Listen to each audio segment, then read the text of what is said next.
It is indeed. Well, good morning everybody, and thank you for joining us here at the State Control Centre again today. My name is Tim Weebush, the Chief Officer Operations at Victoria State Emergency Service. Today I'm joined by Senior Meteorologist for the Bureau, Kevin Parkin, and also the Chief Officer for the Country Fire Authority, Jason Heffernan. Victoria is still very much in a flood emergency at this time, and we're seeing all phases of the emergency uncovering itself here in Victoria, whether that's preparation, response and through to recovery. This morning we're going to start with a bit of an outlook of the current rainfall and what that might do with our catchments. We'll then take you through what we're then seeing across those three phases of preparation, response and recovery, and then talk about the work of our emergency services in particular. So I'll pass you over now to Kevin Parkin from the Bureau.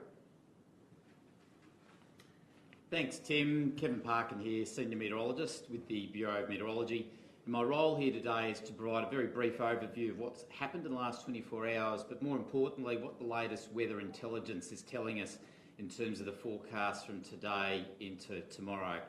Just covering off the last 24 hours, we saw rainfall totals 10 to 30 millimetres across parts of Western and Northern Victoria and also locally in Gippsland.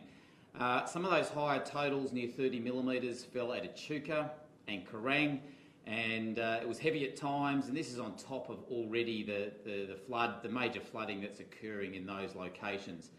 The actual highest total in the state was recorded at Hillview, very local isolated location on the border between the Mallee and the Wimmera. So there's certainly some heavy rainfall out there, but let's take into account what happened just across the border in Renmark. 100 millimetres there in 24 hours, highest October rainfall on record, so that wasn't very far away. So across the state, the air mass remains pretty humid and mild generally. There's lots of cloud cover, and we're expecting more rain and thunderstorm activity. Fortunately, the severe weather warning for heavy rainfall has been lifted, and that included parts of the Otways and northern Victoria. But we're still quite concerned that thunderstorm activity will develop, much like it did yesterday, and that'll produce very localised falls of 30 to 60 millimetres. And if it does, those local heavy falls will result in flash flooding, overland flash flooding, not just in the river systems.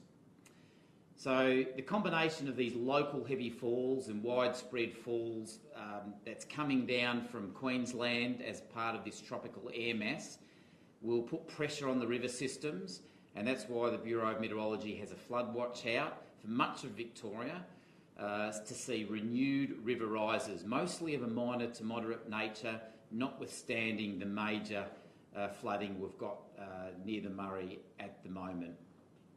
So flood watch is out.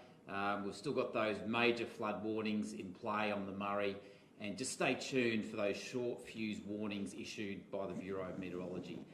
Our focus then shifts to another low pressure system moving down the New South Wales coast. We seem to be hit by low pressure systems pretty frequently at the moment, many of them linked to tropical moisture, and there's another one coming down the New South Wales coast that we're paying close attention to, and it looks like it will reside off Victoria's east coast by tomorrow morning.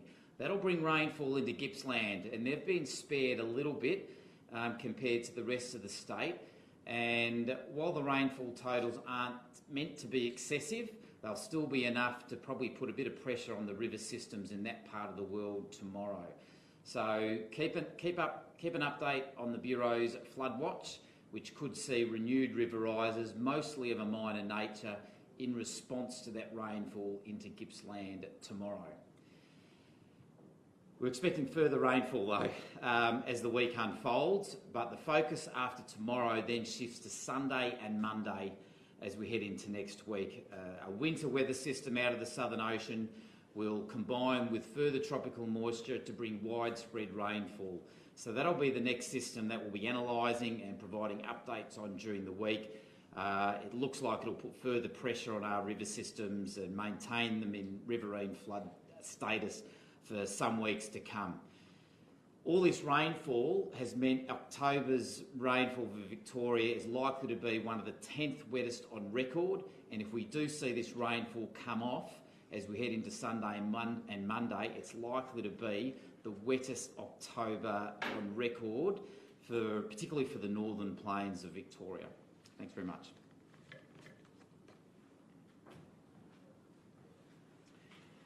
Thanks, Kevin. As I mentioned at the start of our conference here today, Victoria's flood emergency continues with all three phases at this stage.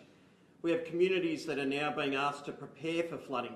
So those communities on the Murray River in particular, from Swan Hill through to Robin Vale all the way through to Mildura, should be starting to pay attention to our emergency warnings.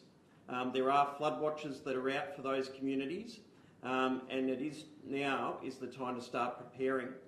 We're likely to see minor flooding starting at Swan Hill from later on at the end of this month, the end of October. We'll then see major flooding, potentially by the end of the first week in November in Swan Hill. Downstream from there at Robin Vale, about another week before we start to see the headwaters there. And then by early November, Mildura will start to see minor flooding in and around their community. It's still too early at this stage to be able to predict what the flood levels may reach in and around Mildura, but again, early or mid-November through to the end of November is when we're expecting that to occur. Right now though, we have response that is occurring. We've been talking about Kerang for several days. The water level there currently at the moment is 77.88 metres and is likely to remain steady around that level for the next 4 to 5 days before it starts to recede. On the Murray River, in and around Echuca down to Turrumbary, we're already seeing major flooding, and this morning we've seen it reach a level of 94.9 metres, which is what the Bureau has now forecast as the potential peak. We might see a very small rise above that, but again it is intended to stay steady at that level for several days before we will start to see it receding in and around Echuca. With the rainfall that's anticipated, you've just heard we could be in response again in a number of catchments in the coming days, particularly the Severn and Castles Creek around Euroa, where we could see renewed moderate flooding. But I guess the good news for communities on the Goulburn River from Murchison through to Shepparton, and also for the communities downstream of Eppalock through Rochester and the like, at this stage we're only looking at moderate flooding levels, potentially at the upper end in some cases, if we see that upper flood level. And then we've got various communities that are now in recovery. Having flown some parts of the state in recent days, we know our agricultural pastoral lands are inundated in many cases, particularly across the Avoca, Loddon and Campaspe catchments as in particular. That means that our farmers are doing it tough at this time. They're having to make decisions about where to put stock and the like. Again, to our farmers, if you find yourself in need of assistance, Agriculture Victoria is currently out there contacting primary producers, but you can contact 1800 226 226 and select option 3 for agricultural relief and recovery services. We've seen over the weekend around the Maribyrnong community where Disaster Relief Australia has been coordinating around 100 volunteers helping local communities clean up in that area, along with Fire Rescue Victoria that has been supporting the hosing out of those properties as well.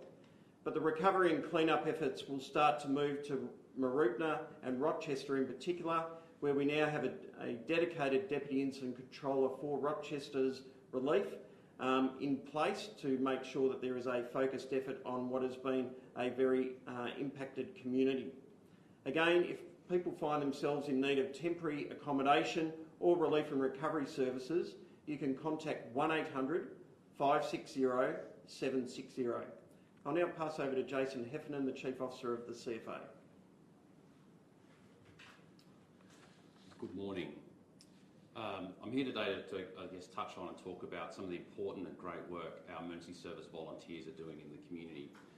Mates helping mates. Community members helping community members, quintessentially what it means to be Australian. And we've got CFA volunteers out there with SES, Red Cross, St John's Ambulance, all manner of emergency service personnel out in the communities helping them right now.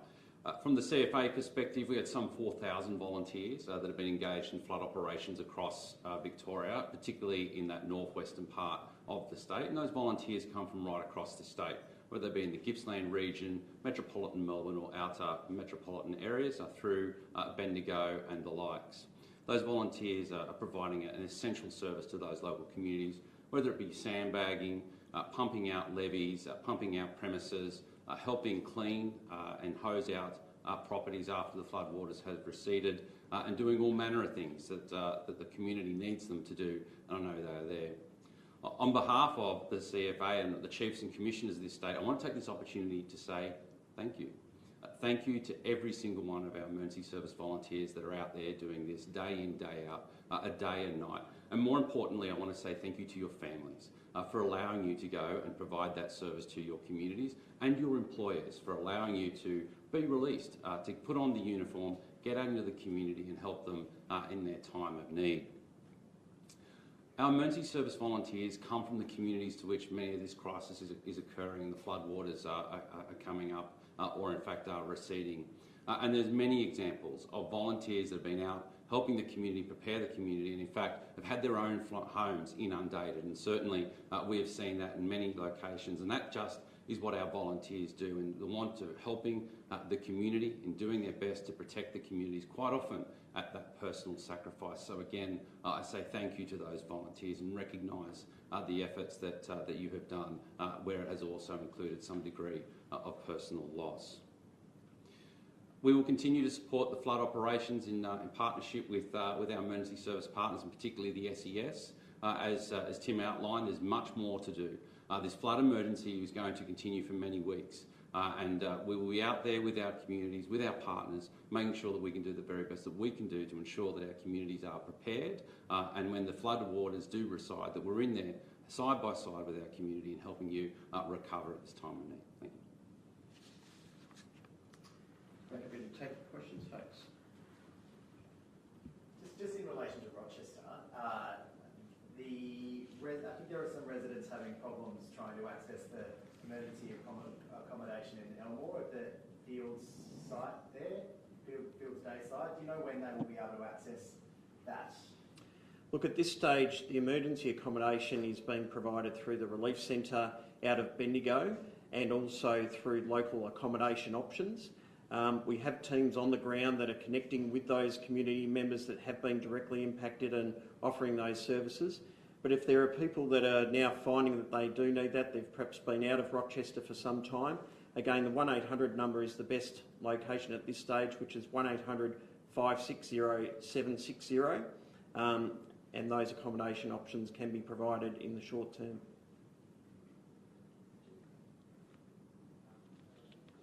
There's nothing else, folks. Thank you very much.